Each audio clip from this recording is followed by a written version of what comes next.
could 3 newborn boys, born in a hidden basement during a perilous night in 1856, hold the key to unlocking the mysteries of human perception? In the frostbitten winter of that year, in a secluded corner of southeastern Ohio, a tale began so extraordinary that it still stirs hushed debates among scholars and scientists. These triplets, delivered in the clandestine underbelly of a Quaker meeting house on one of the most treacherous nights in Underground Railroad history, emerged not as ordinary children, but as bearers of abilities that defied every known boundary of human psychology and physiology. Their story, veiled in secrecy for over a century, is one of awe, fear, and the uncharted potential of the human mind. For generations, their descendants have safeguarded secrets about what these boys could do, secrets so profound that their revelation would force us to question the very limits of what we believe is possible. What I'm about to share has never been uttered beyond the guarded whispers of family records, never inscribed in any official medical journal, nor discussed in academic halls. The evidence has been deliberately concealed, buried beneath layers of time and caution. But tonight, the truth emerges from the shadows. Before we plunge into this gripping saga, rooted in the heart of America's most covert rescue network, I need to know, are you ready to confront mysteries that challenge the foundations of reality? This channel isn't for the faint of heart, only for those daring enough to explore stories that blur the line between documented history and the inexplicable. If you're among the few who can handle such enigmas, hit that subscribe button now. And while you're at it, drop a comment telling me what state you're listening from. I want to know where my fellow seekers of the unknown are gathered tonight. Because what you're about to hear didn't unfold in some far-off mystical realm, but right here in America, in communities that might feel unsettlingly close to your own.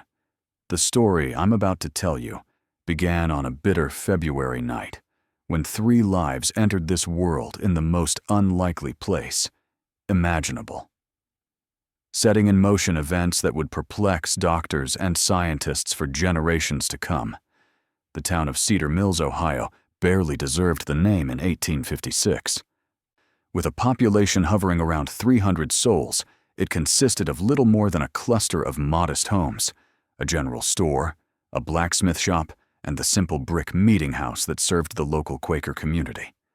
Unlike their more demonstrative Christian neighbors, the Society of Friends in Cedar Mills practiced their faith quietly, their plain dress and solemn demeanor reflecting a deep commitment to simplicity, and most importantly, to the radical belief that all human beings were equal in the eyes of God.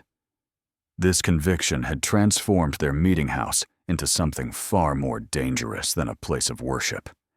It had become Station 14 on the Underground Railroad, a crucial stop for freedom seekers making their way north from Kentucky and Virginia.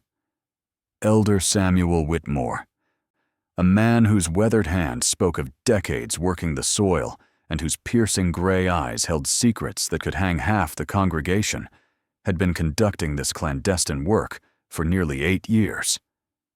Beneath the meeting house's plain wooden floors lay a carefully concealed basement, accessed through a trap door hidden beneath the speaker's platform. The basement itself was a marvel of desperate engineering. Dug by hand, over months of careful work, it stretched nearly the full length of the building above. Thick wooden beams supported the ceiling, while ventilation came through an ingenious system of hollow fence posts that appeared decorative but carried fresh air to those hiding below. On any given week, anywhere from 3 to 15 freedom seekers might shelter there, some for a single night, others for weeks, as they waited for safe passage to the next station. February of 1856 had been particularly treacherous. The Fugitive Slave Act of 1850 had emboldened slave catchers, who now roamed freely through Ohio with legal authority to reclaim human property. Professional bounty hunters like the notorious Garrett brothers had been spotted in the area for weeks, offering substantial rewards for information about underground railroad operations. The tension in Cedar Mills was so thick you could almost taste it. Every unexpected visitor, every knock at the door after dark, every unusual sound could signal discovery and imprisonment. It was against this backdrop of fear and secrecy that a young woman had arrived at the meeting house 3 days earlier. She had given her name only as Ruth, claimed to be 19 years old, and was obviously with child, very much with child. Samuel Whitmore had taken one look at her swollen belly and known immediately that she wouldn't be traveling any further north for quite some time. What he hadn't expected was just how soon that child would arrive, or how profoundly its arrival would change everything they thought they knew about human nature. Ruth had come from a plantation in northern Kentucky, she told them in whispered conversations during her first nights in the basement. She spoke with the careful diction of someone who had been taught to read, unusual for someone in her circumstances, and carried herself with a dignity that impressed even the stoic Quakers. But there was something else about her, something that made people uneasy without quite understanding why. She seemed to know things, small things, but disturbing in their accuracy. She would know when someone was approaching the meeting house long before any sound could be heard. She would refuse food that later proved to be spoiled, though it had appeared perfectly fresh. Most unsettling of all, she would sometimes look directly at whoever was speaking and quietly contradict their words. Not argumentatively, but with the calm certainty of someone who simply knew better. "That man who brought the supplies yesterday," she had said to Samuel's wife, Martha, on her second evening there. "He told you his name was Williams, didn't he? And that he was from Lancaster." Martha had nodded, confused. "His name isn't Williams," Ruth had continued, her voice barely above a whisper. "And he's never been to Lancaster in his life. I don't know why he lied to you, but he did." Martha had dismissed this as the paranoid rambling of a frightened pregnant woman until 2 days later, when the man's real identity was discovered. He was indeed using a false name and had been asking suspicious questions about the meeting house's activities. The night of February 23rd, 1856, began like many others in Cedar Mills, cold, dark, and deceptively quiet. Samuel Whitmore had been conducting his evening prayers when a soft knock came at the meeting house door, followed by the agreed-upon signal. 3 quick raps, a pause, then 2 more. But something felt wrong from the moment Samuel lifted the heavy wooden beam that barred the door. The freedom seeker who stumbled inside was a man named Joshua, someone Samuel had helped before. But Joshua's usual calm demeanor had been replaced by barely controlled panic. "They're coming," Joshua gasped, his breath forming white clouds in the frigid air. "The Garrett brothers, and at least 6 others. They've got dogs, and they know about this place." Someone talked. He paused, his eyes darting toward the basement entrance. "There may be 2 hours behind me, probably less." Samuel felt his blood turn to ice. In 8 years of underground railroad work, they had never faced a direct threat like this. The meeting house had always been considered safe, protected by the community's reputation for honesty and their careful operational security. But if the Garretts were coming with dogs and advanced knowledge of the basement, someone had indeed betrayed them. The immediate problem was evacuation. There were currently 7 people sheltering in the basement, including Ruth, who had been experiencing intermittent labor pains for most of the day. Martha Whitmore had been monitoring her condition, but had hoped the birth wouldn't come for at least another week. Mother Nature, however, seemed to have other plans. As if summoned by Joshua's words, a low moan echoed from beneath the floorboards. Martha's face went pale. "Samuel," she whispered, "Ruth's time has come. Right now." The next few hours unfolded like a nightmare carved from ice and fear, while Samuel and 2 other men worked frantically to evacuate the other 6 freedom seekers through the meeting house's hidden northern tunnel, a hand-dug passage that emerged nearly a quarter-mile away in a dense grove of oak trees. Martha and her daughter Rebecca descended into the basement to attend to Ruth's labor. What they found in that cramped, dimly lit space challenged every assumption they held about childbirth. Ruth was indeed in active labor, but something was profoundly wrong. She was experiencing none of the usual signs of distress or pain that accompany difficult births. Instead, she lay perfectly still on the rough straw mattress, her eyes closed, her breathing steady and controlled.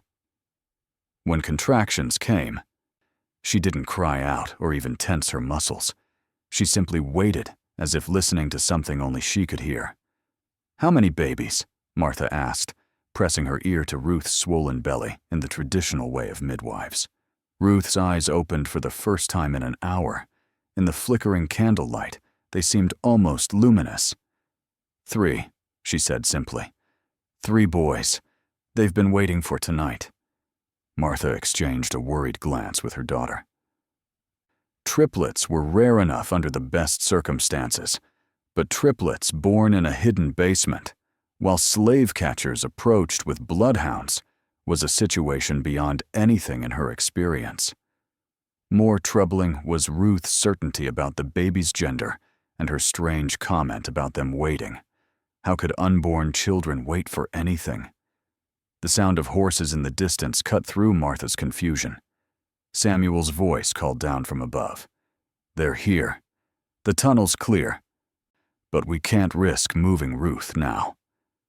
What happened next was recorded in Martha Whitmore's private journal, a document that remained hidden in her family for over a century before being discovered in 2003 during the renovation of an old farmhouse. According to her account, written just days after the events, Ruth's labor accelerated dramatically the moment the slave catchers arrived at the meeting house. But it accelerated in a way that defied medical understanding. The first baby was born in complete silence. No crying, no sound at all, except for Ruth's barely audible breathing. Martha caught the infant, a perfectly formed boy, and was startled to find him already breathing normally, his eyes open and alert. Before she could even cut the umbilical cord, the second baby arrived again in total silence. Again, breathing and aware from the moment of birth.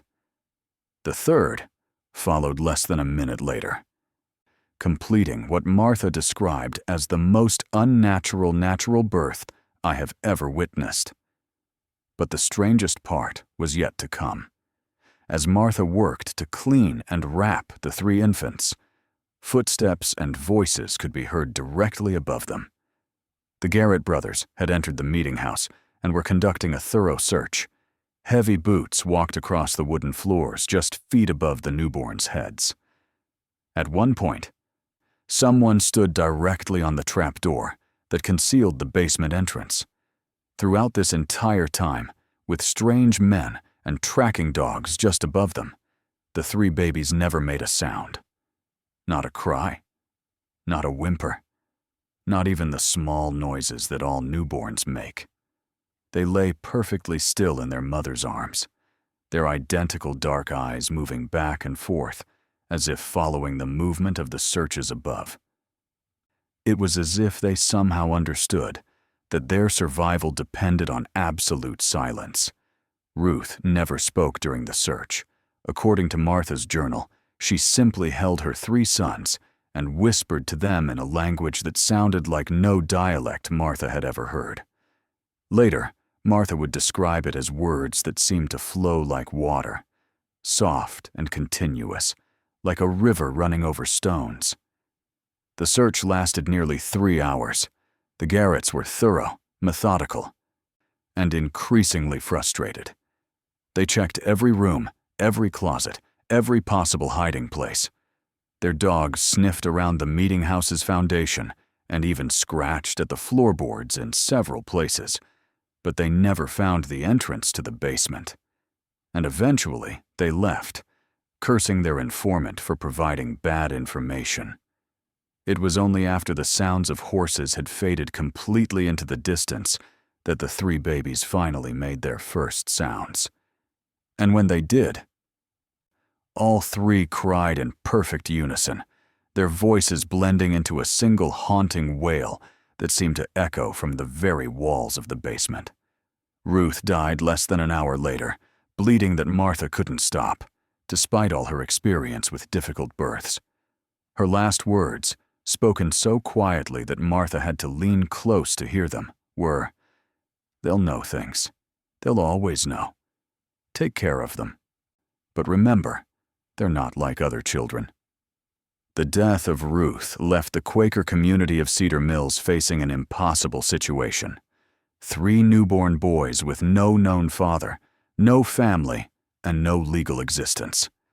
Slave children born free on Ohio soil, but with no documentation to prove their status. Samuel Whitmore made the decision that would shape the rest of his life. The community would raise the boys collectively, each family taking turns caring for them, but all sharing responsibility for their upbringing. The boys were named by the community in the Quaker tradition: Caleb, Ezra, and Isaac. From their earliest days, it was clear that Ruth's final words had been more than the ravings of a dying woman. The 3 boys were indeed not like other children, but in ways that were subtle enough to be dismissed as coincidence by anyone not watching closely. Martha Whitmore, who had taken primary responsibility for the boys' care during their first year, began keeping detailed notes about their behavior. These notes, discovered along with her birth journal, provide a disturbing glimpse into the early manifestations of the boys' unusual abilities. At 6 months old, the triplets had developed a habit that unnerved their caregivers. They would all turn their heads in the same direction at exactly the same moment, often focusing on empty doorways or windows where no one was visible. When someone eventually appeared in those locations, sometimes minutes later, it was always a person who was upset, angry, or hiding something. The boys seemed to sense emotional distress long before any adult could detect it. By their first birthday, the pattern had become impossible to ignore. The triplets could identify lies with unerring accuracy. When community members spoke to them, the boys would respond normally to truthful statements, but would turn away and refuse to engage with anyone who was being dishonest, even about trivial matters. At first, the adults found this amusing, even helpful. If someone claimed to have completed a chore they'd actually forgotten, the boys would immediately know. If a visitor to the meeting house gave a false name or misleading information about their background, the triplets would become agitated and refuse to go near that person. But the ability was more than simple lie detection. As the boys grew older, they seemed to sense deception in all its forms, not just spoken lies, but hidden intentions, concealed emotions, and unspoken plans. Samuel Whitmore wrote in his private correspondence, "It is as if the boys can see directly into the human heart and know what lies therein. This would be a blessing, perhaps, if it did not seem to cause them such distress. They are constantly aware of the small falsehoods and hidden thoughts that all people carry. And this knowledge appears to be a burden rather than a gift." More disturbing were the boys' reactions to specific types of deception. They showed particular distress around anyone who was hiding information about missing persons or concealed violence. During their second year, a traveling merchant named Thompson stopped at the meeting house, claiming to be heading to Columbus on business. The triplets became so agitated in his presence that they couldn't sleep or eat until he left. 2 weeks later, news arrived that Thompson had been arrested for the murder of his business partner, whose body had been concealed in Thompson's wagon during his visit to Cedar Mills. By age 3, the boys had developed what the community began calling the knowing look, a shared expression they would adopt when focusing on someone who was hiding something significant. All three would turn their heads simultaneously, their dark eyes seeming to penetrate whoever had attracted their attention. Most unsettling was their habit of whispering to each other during these episodes, always in that strange, flowing language that Ruth had used during their birth. Dr. William Harrison, the local physician who had been monitoring the boys' development, was both fascinated and disturbed by their abilities. In a letter to a colleague at the Medical College of Ohio, he wrote, "I have examined these children repeatedly and can find no physical abnormality that would account for their unusual perceptive abilities. Their hearing, vision, and other senses appear normal, though perhaps slightly more acute than average, yet they consistently demonstrate knowledge of matters that should be beyond their perception. I am forced to conclude that either these children possess some form of sensory capacity unknown to medical science, or I am the victim of an elaborate deception." Though how 3-year-old children could maintain such a deception is beyond my understanding. The boys' impact on the Underground Railroad operations was immediate and profound. Word of their abilities spread quietly through the network of stations and conductors. Freedom seekers began requesting specifically to be routed through Cedar Mills, knowing that the boys could identify infiltrators and betrayers with perfect accuracy. The Triplets' presence in the meeting house basement became a guarantee of safety. If they remained calm and peaceful, the freedom seekers knew they were among friends. If the boys became agitated or refused to enter the basement, it was a certain sign that someone in the group couldn't be trusted. Samuel Whitmore found himself in the uncomfortable position of relying on 3 young children for the security of one of Ohio's most important Underground Railroad stations. But the boys' accuracy was undeniable. Over the course of 3 years, they identified 7 potential infiltrators, preventing what could have been catastrophic discoveries of the network's operations. But their abilities came with a price that became more apparent as they grew older. The boys were increasingly isolated from other children, who found their intense stares and whispered conferences unsettling. Adults in the community, while grateful for the protection the boys provided, couldn't shake the feeling that they were being constantly evaluated and judged. Even the most honest people felt uncomfortable under the Triplets' watchful eyes, knowing that every thought and emotion was somehow visible to them. Most troubling was the boys' growing awareness of their own abilities and the effect they had on others. By age 4, they had learned to modify their behavior around strangers, keeping their knowing looks subtle and their whispered consultations private. But this self-consciousness seemed to deepen their isolation, creating a barrier between them and the rest of the world that grew more pronounced with each passing year. The year 1860 brought changes to Cedar Mills that would test the Triplets' abilities in ways no one could have anticipated. The election of Abraham Lincoln had inflamed tensions throughout Ohio, and Underground Railroad activities were becoming increasingly dangerous. Federal marshals were conducting more frequent raids, and bounty hunters like the Garrett brothers were operating with virtual impunity. It was during this period of heightened danger that the boys, now 4 years old, began demonstrating a new and more disturbing aspect of their abilities. They could not only detect deception and hidden emotions in people who were present, they seemed to sense the emotional distress of people who were miles away. The first documented instance occurred on a bitter January morning when the Triplets suddenly became extremely agitated, despite being safely inside the warm meeting house with their usual caregivers.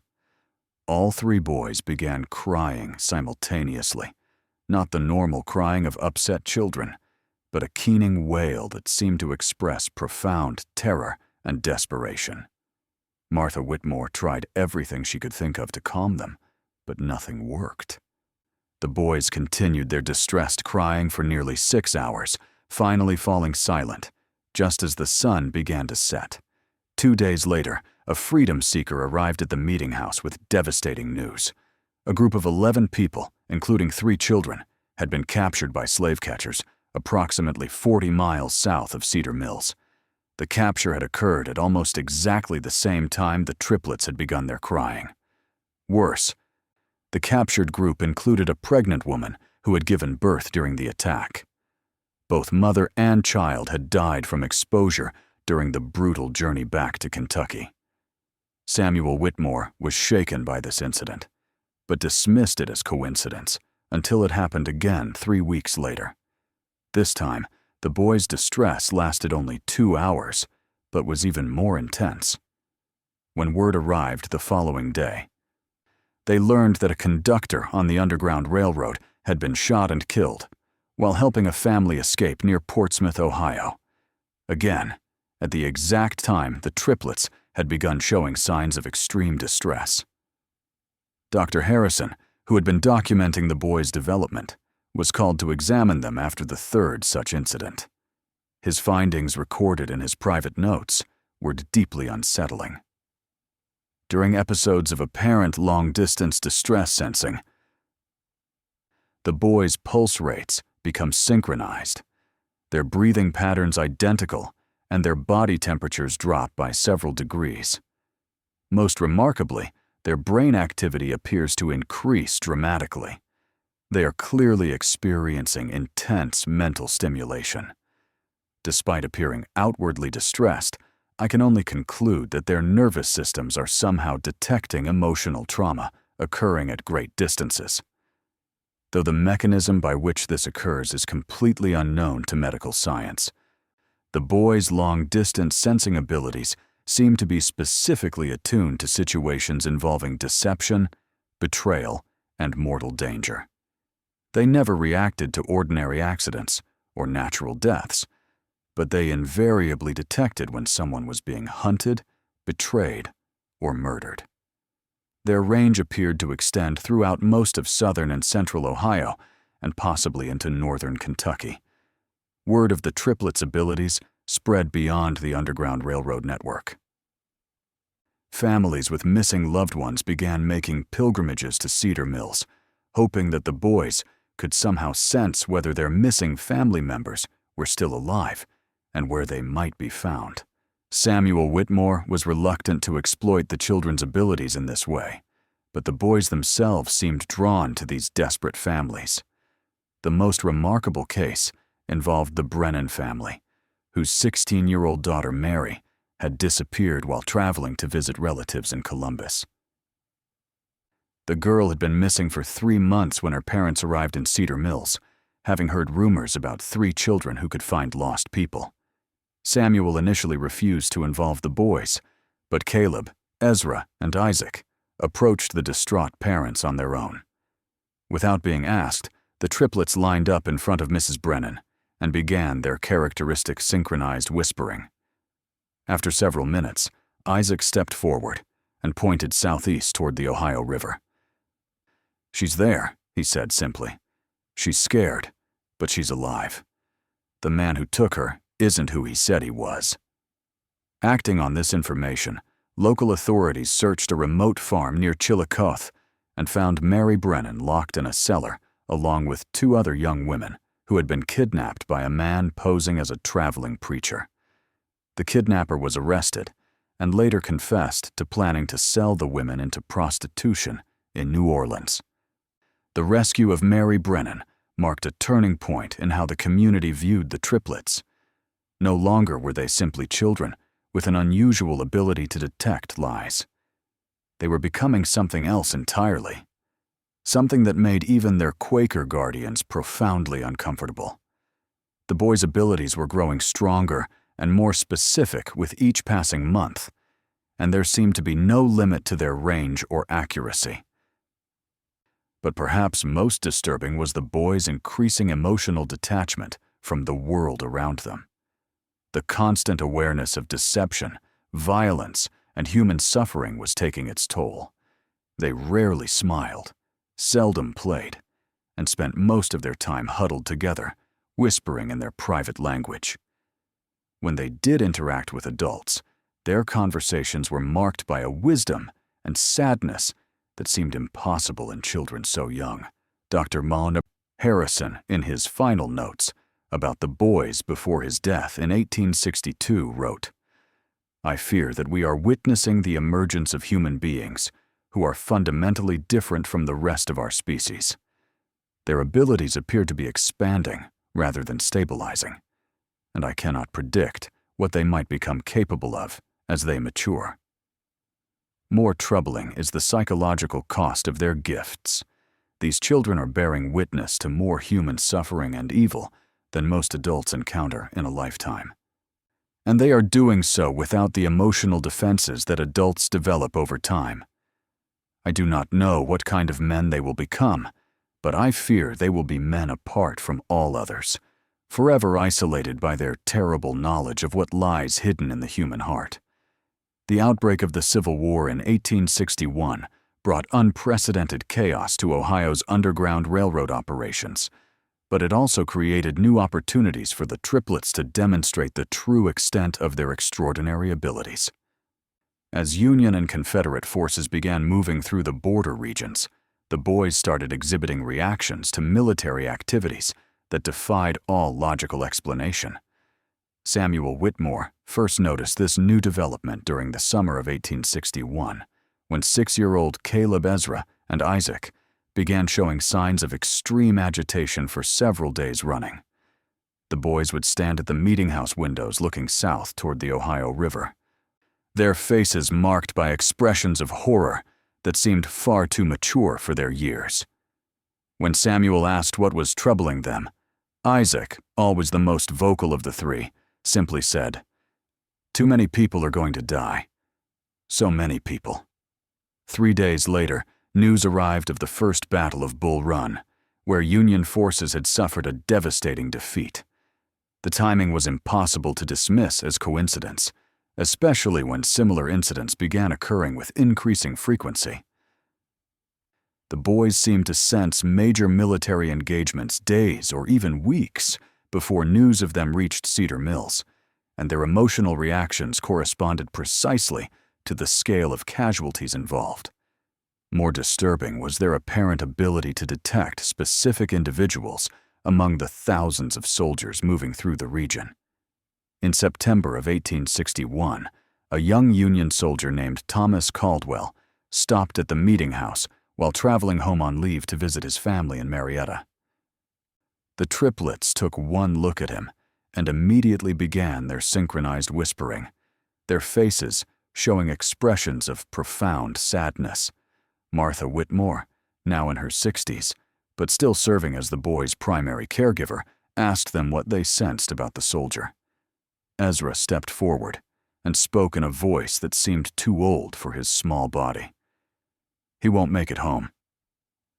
The man who's supposed to be his friend will shoot him for his money 3 days from now, near the river crossing." Thomas Caldwell laughed when told of the prediction, claiming that he was traveling alone and had no money worth stealing. But 3 days later, his body was found near a river crossing 20 miles east of Cedar Mills. He had been shot and robbed by a deserter from his own unit, a man named Patterson, who had claimed to be Caldwell's friend and had arranged to travel part of the way with him. The accuracy of this prediction sent shock waves through the local community, but it was only the beginning. Over the following months, the boys began making increasingly specific and disturbing predictions about people they encountered. They could tell when someone would die, often down to the day and hour. They could predict betrayals, desertions, and acts of violence with unerring accuracy. Most chilling of all, they seemed to know which of the freedom seekers passing through the meeting house would successfully reach Canada, and which would be captured or killed along the way. Samuel Whitmore struggled with the moral implications of the boys' knowledge. Should he warn people of the dangers the Triplets foresaw? Should he try to prevent the tragedies they predicted? Or was this knowledge too dangerous to act upon? The weight of these decisions was crushing, made worse by the boys' apparent indifference to the suffering they witnessed. They reported deaths and betrayals with the same calm detachment they might use to comment on the weather. The turning point came in the spring of 1862, when a group of 12 freedom seekers arrived at the meeting house, led by a conductor named James Morrison, whom Samuel had worked with for years. Morrison was a trusted ally, a man who had successfully guided hundreds of people to freedom over the course of a decade. But when the triplets saw him, their reaction was immediate and violent. All three boys began screaming the moment Morrison entered the meeting house, a sound unlike anything they had ever made before. It wasn't the crying of distressed children, but something primal and terrifying, like the warning calls of animals sensing mortal danger. They screamed and pointed at Morrison, their faces contorted with an expression of pure horror. Morrison was baffled and offended by the reaction. He had never encountered anything like it from the boys, who had always been calm in his presence during previous visits. Samuel tried to question the triplets about what they sensed, but they could only repeat over and over. Death. He brings death. So much death. Despite the boys' warnings, Samuel was reluctant to turn away a trusted conductor and 12 desperate freedom seekers. Morrison insisted that he had brought the group safely from Kentucky and was prepared to guide them onto the next station. The 12 freedom seekers, men, women, and children ranging in age from 8 to 60, seemed genuinely desperate and showed no signs of deception. But the triplets' agitation only intensified as the hours passed. They refused to enter the basement while Morrison and his group were there, and they continued their disturbing predictions. Tomorrow night in the woods by Miller's Creek, he'll call to them, and they'll trust him because they think he's their friend. But the men with guns will be waiting. Samuel faced an impossible choice. Either trust the word of 3 young children whose abilities he didn't understand, or risk the lives of 12 people based on what might be nothing more than childhood intuition. In the end, he chose a compromise that would haunt him for the rest of his life. He allowed Morrison and the group to continue their journey, but sent word ahead to the next station, warning them to be cautious. He also arranged for 2 local men to follow at a distance, ostensibly to provide additional security. What they witnessed the following night would validate the triplets' warnings in the most horrific way possible. Morrison led the group to a clearing near Miller's Creek, just as the boys had predicted. There, instead of guiding them toward the next safe station, he called out in the darkness. Within minutes, armed slave catchers emerged from the woods. The freedom seekers realized they had been betrayed, but it was too late to escape. In the chaos that followed, 7 people were killed outright, including 2 children. The remaining 5 were captured and dragged back to Kentucky in chains. The 2 men Samuel had sent to provide security witnessed the entire massacre from a distance, too far away to intervene, but close enough to see Morrison collect a substantial payment from the leader of the slave catchers, James Morrison. The trusted conductor, who had guided hundreds to freedom, had been working as a double agent for months, selling information about underground railroad operations and leading groups into carefully planned ambushes. When news of the massacre reached Cedar Mills, the entire community was devastated. 7 people were dead, 5 more were condemned to slavery, and one of their most trusted allies had been revealed as a traitor. But perhaps most disturbing was the realization that 3 7-year-old children had known exactly what would happen, and their warnings had been ignored. The triplets' reaction to the news was unlike anything Samuel had ever seen from them. Instead of their usual calm detachment, they showed genuine emotion for the first time in years. Not sadness or anger, but a deep, profound disappointment that seemed to encompass not just the immediate tragedy, but something much larger about the nature of human evil. "People never listen," Isaac said quietly, speaking for all 3. "They never want to believe what we can see. They think we're just children, but we've seen more death than anyone in this room." We know what people are capable of when they think no one is watching. The boy's words hung in the air like a pronouncement of judgment, and Samuel realized that something fundamental had changed. The triplets were no longer just children with unusual abilities. They had become something else entirely, something that could see into the darkest corners of human nature with perfect clarity. And that terrible knowledge was transforming them into beings that were increasingly alien to the rest of humanity. Just when Samuel thought he'd seen the full extent of what the boys were capable of, events would soon prove that their abilities were still evolving, still growing stronger. The question was no longer what they could perceive, but what they might become, and whether the community that had raised them would be able to survive the truth of what they really were. The revelation that would forever change how the world understood the triplets came during the brutal winter of 1863, when the boys were 8 years old and the Civil War had reached its bloodiest phase. Dr. Elizabeth Hartwell, one of the first female physicians in Ohio and a specialist in neurological conditions, had been studying the boys for 6 months under the auspices of the Medical College of Ohio. Dr. Hartwell's interest had been sparked by reports from Dr. Harrison before his death, and she had convinced Samuel Whitmore to allow a comprehensive medical examination of the triplets. What she discovered in that examination would challenge every assumption about human consciousness and perception.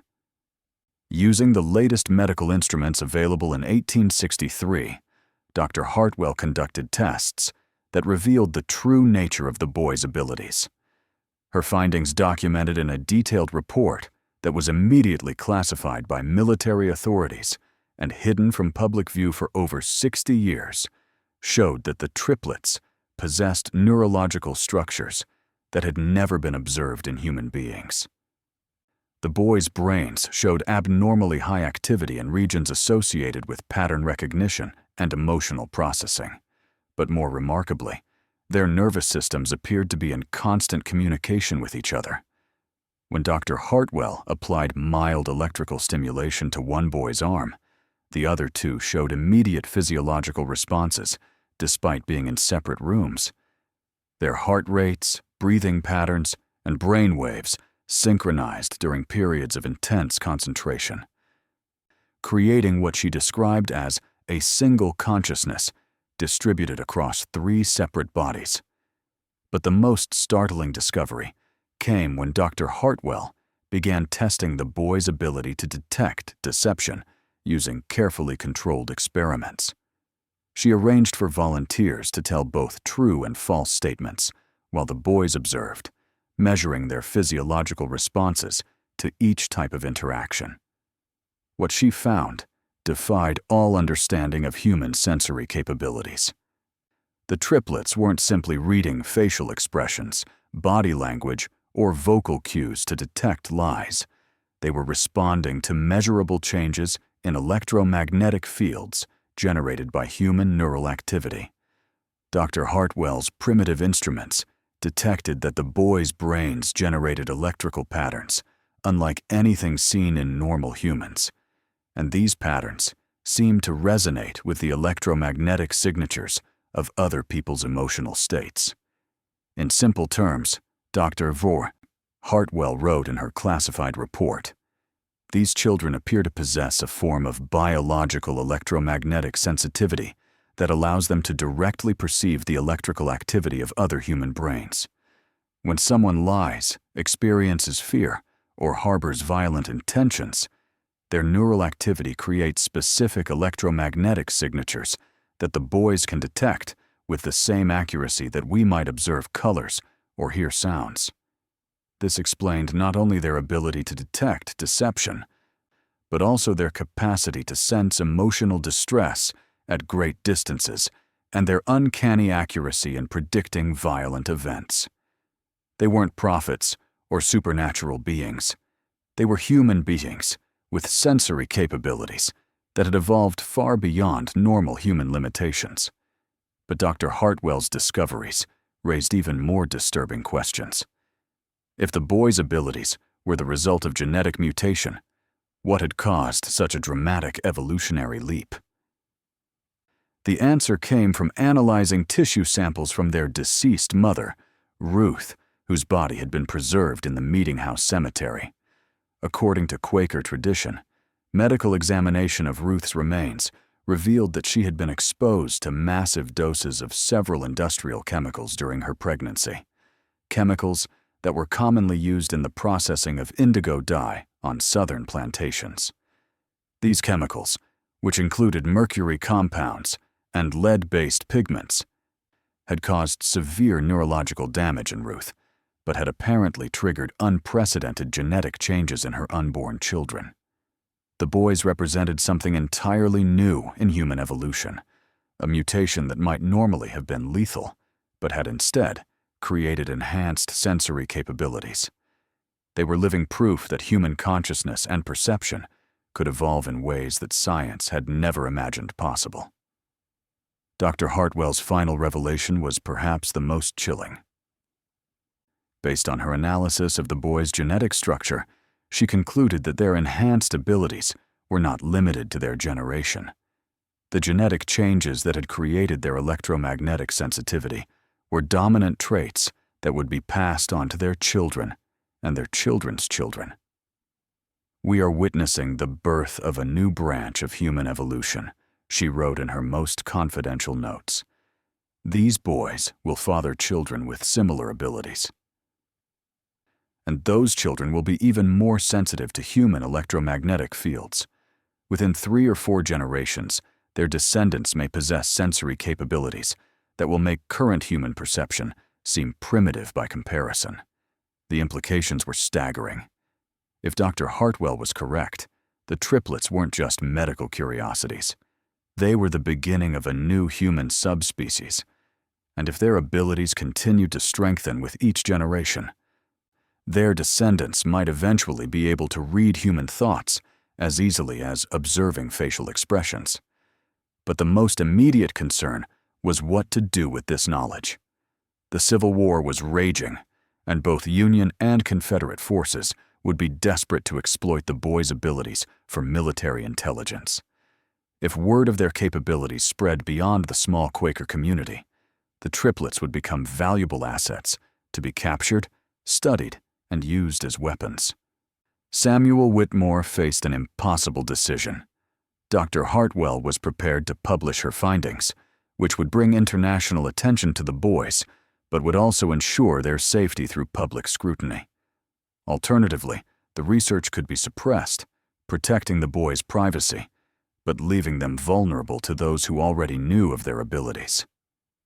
The decision was made for them on a cold February morning, when federal marshals arrived in Cedar Mills with orders to bring the triplets to Washington for consultation on matters of national security. Someone in the military hierarchy had learned of Dr. Hartwell's research and decided that the boys' abilities could be valuable for interrogating Confederate prisoners and detecting Confederate spies.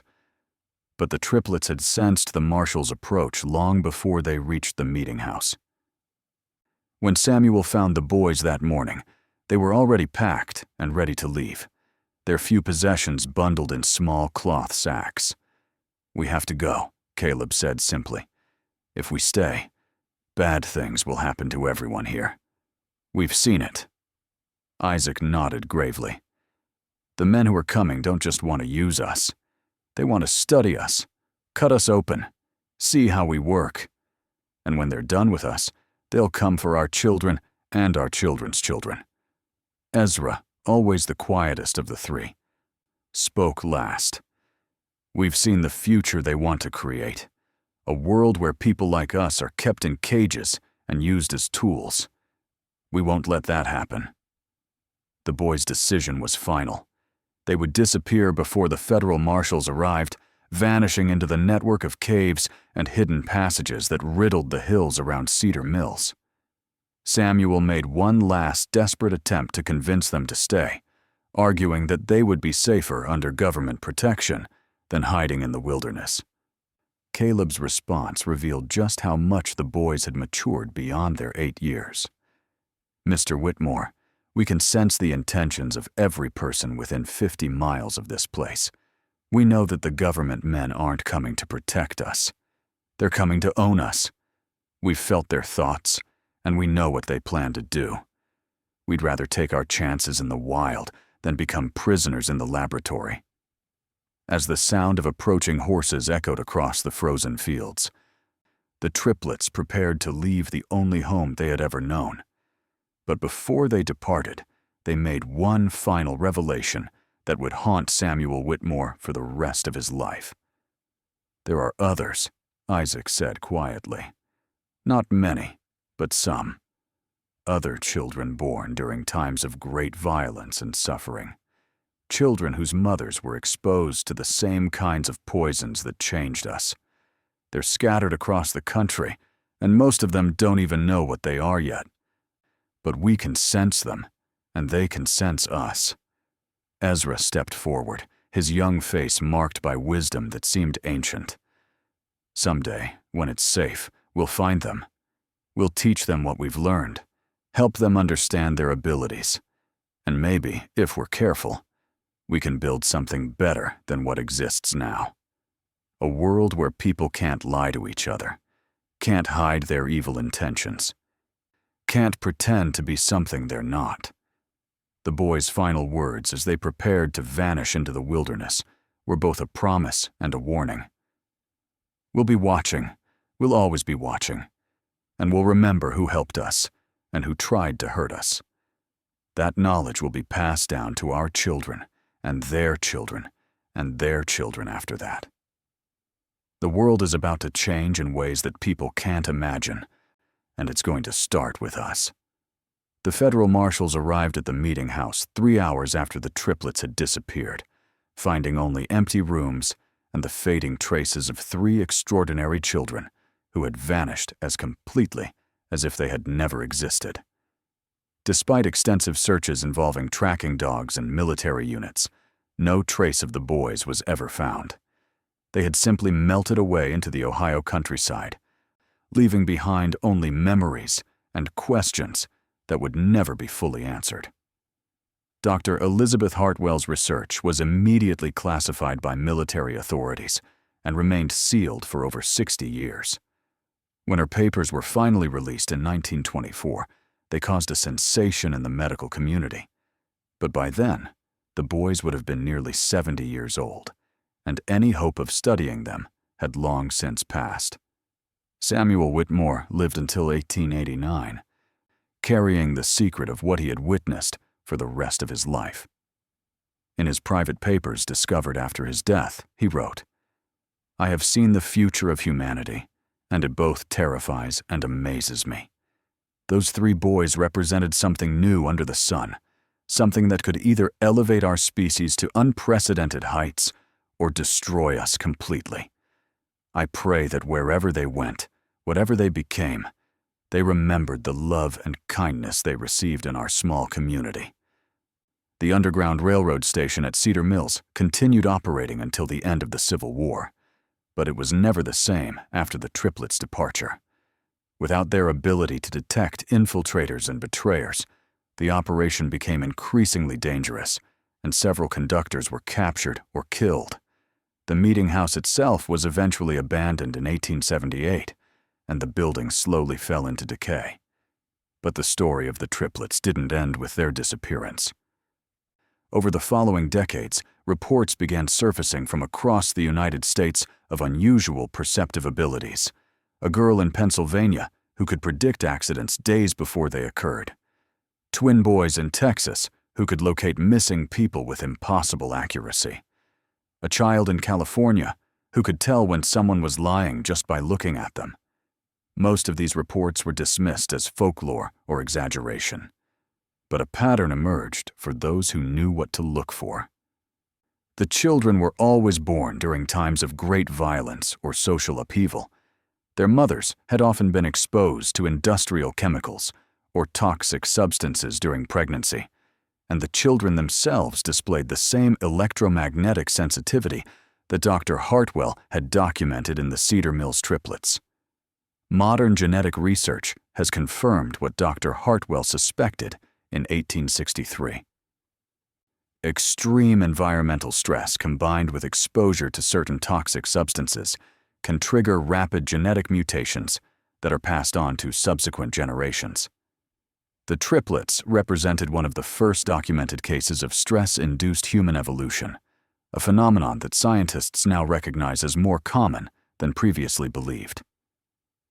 Recent studies have identified at least 47 documented cases of individuals with enhanced electromagnetic sensitivity born between 1850 and 1900, primarily in regions affected by industrial pollution or military conflict.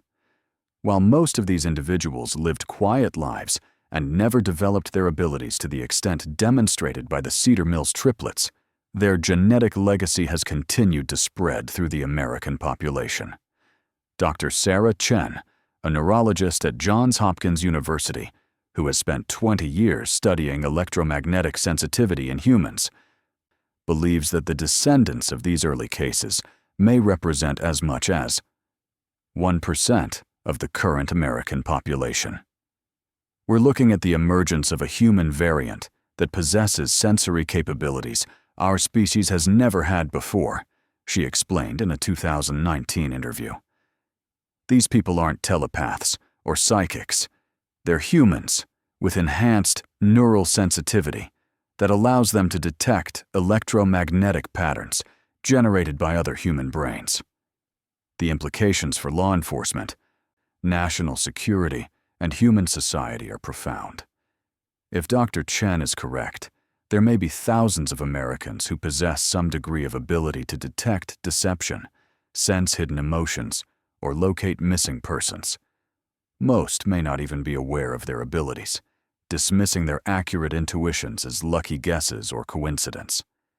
But perhaps the most intriguing aspect of this research is what it suggests about the future of human evolution.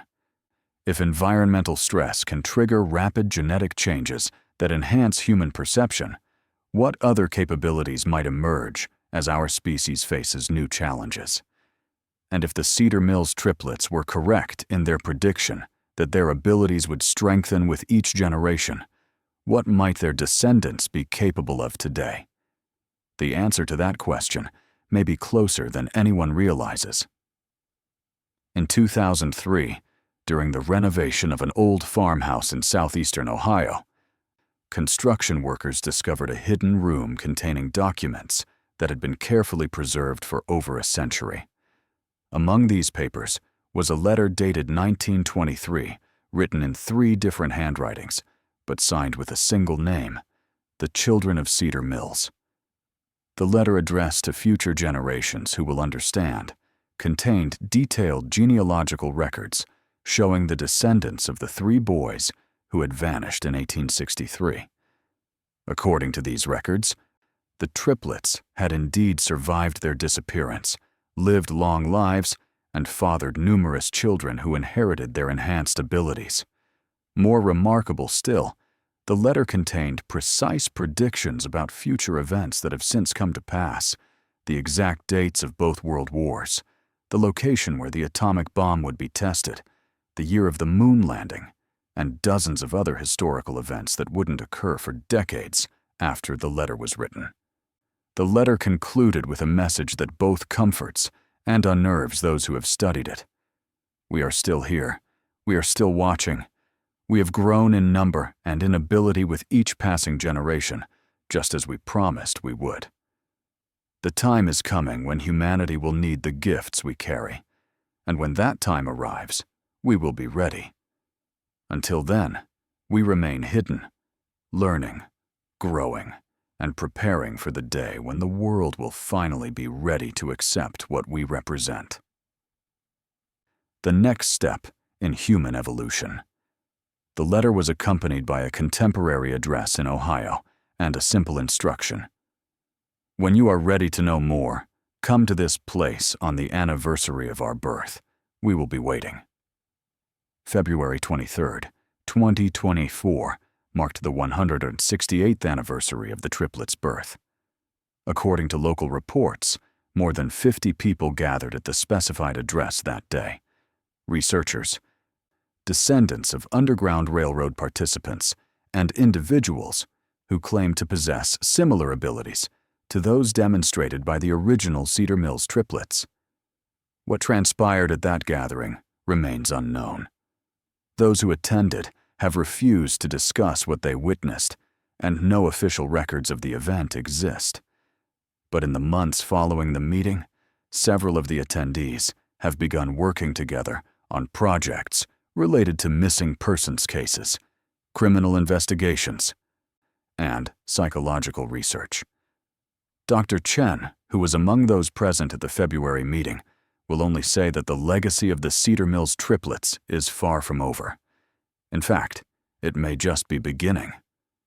The story of 3 boys born in a basement during one of the darkest periods in American history continues to unfold more than a century and a half later. Whether they represent humanity's greatest hope for evolution or its most dangerous mutation remains to be seen. But one thing is certain. Somewhere out there, the descendants of Caleb, Ezra, and Isaac are still watching, still learning, and still preparing for whatever comes next.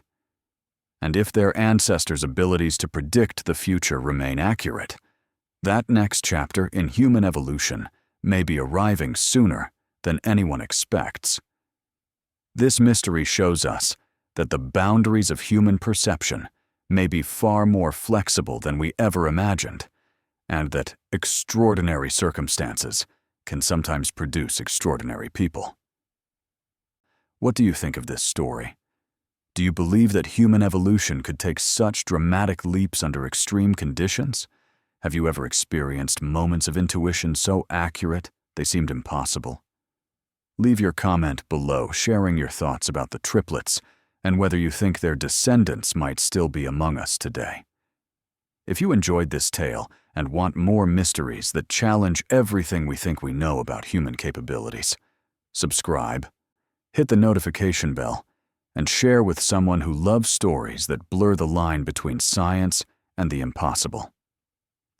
See you in the next video, where we'll explore another dark secret hidden in America's past.